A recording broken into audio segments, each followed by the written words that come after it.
നമസ്കാരം, എല്ലാവർക്കും ക്രിസ്മസ് ആശംസകൾ.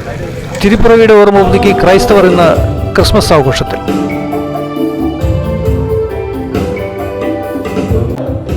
തിരുവനന്തപുരത്തെ പാളയം സെന്റ് ജോസഫ് മെട്രോപൊളിറ്റൻ കത്തീഡ്രലിൽ തിരുവനന്തപുരം ലാറ്റിൻ അതിരൂപത മെത്രാപ്പൊലീത്ത ഡോക്ടർ തോമസ് ജെ നെറ്റോയുടെ മുഖ്യ കാർമ്മികത്വത്തിൽ നടന്ന പാതിരാ കുർബാന.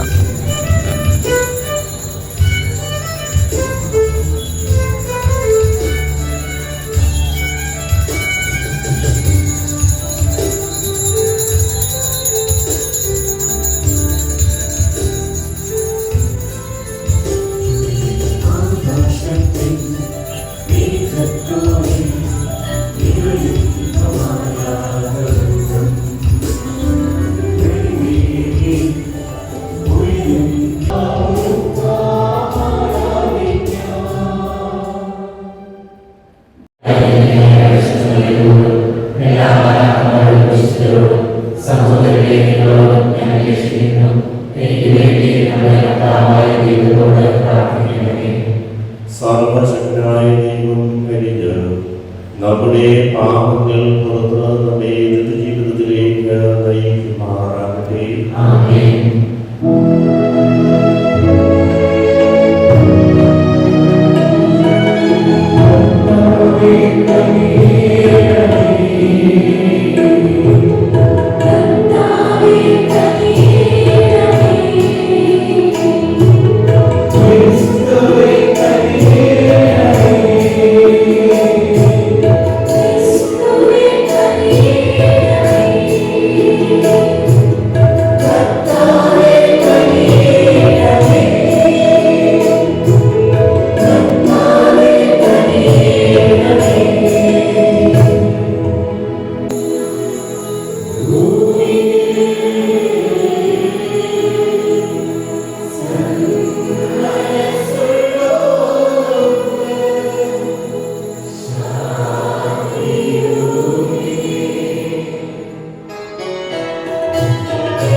എന്നതും ദൈവമായി ജീവിച്ചു വാഴുന്ന കർത്താവും അങ്ങയുടെ പുത്രനുമായ യേശു ക്രിസ്തു വഴി ഈ പ്രാർത്ഥന കേട്ടുകൊള്ളണമേ.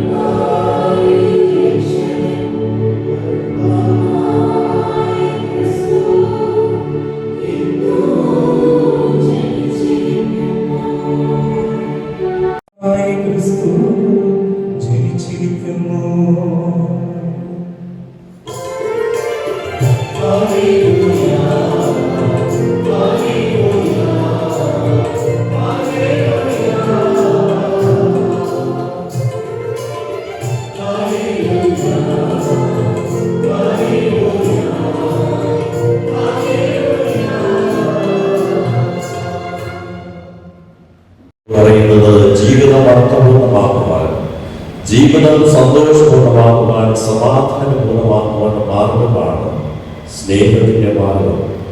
ദൈവിക സ്നേഹം അനുഭവിച്ച് ആ സ്നേഹത്തിൽ വളരുവാനും സ്നേഹം പരസ്പരം പകരുവാനുമാണ് ഈ രാത്രി ഉണ്ണീശോ നമ്മെ ഓരോരുത്തരെയും ക്ഷണിക്കുന്നത്.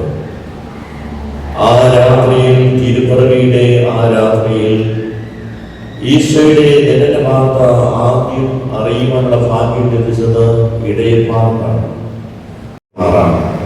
ഈ വെല്ലുവിളിയിൽ ഭവനരഹിതരായ ആളുകളെ അനുസരിക്കാം. പിള്ളേരച്ചുകൊണ്ട് പൊതിഞ്ഞ് മുൾത്തൊട്ടിയിൽ കിടത്തുന്ന ആ ശിശുവിന്റെ ചിത്രം കാരണം പറയുന്നത് സത്രത്തിൽ സ്ഥലം ലഭിച്ചിട്ടില്ല എന്നതുകൊണ്ടാണ്. ഏതാനും മാസങ്ങൾക്ക് മുമ്പ് വികസനത്തിന്റെ പേരിൽ കുടിയൊഴിപ്പിക്കപ്പെട്ട് ഗോഡൌണിൽ കഴിഞ്ഞ ആളുകളെ നമ്മുടെ സഹോദരങ്ങളെ ഓർക്കുന്നുണ്ടാവും. അവർക്ക് വേണ്ടി വാഗ്ദാനം ചെയ്യപ്പെട്ട ഫ്ലാറ്റ് ഭവനം ഇതുവരെയും പൂർത്തിയായിട്ടില്ല എന്നത് ഈ പാതിരാത്രിയിൽ സത്രത്തിൽ സ്ഥലം നിഷേധിക്കപ്പെട്ട ആ ദിവ്യ ശിശുവിനെ സ്മരിക്കുന്ന അവന്റെ തിരുപ്പിറവിയെ അനുസ്മരിക്കുന്ന വേളയിൽ നമ്മൾ ഓർക്കുകയാണ്.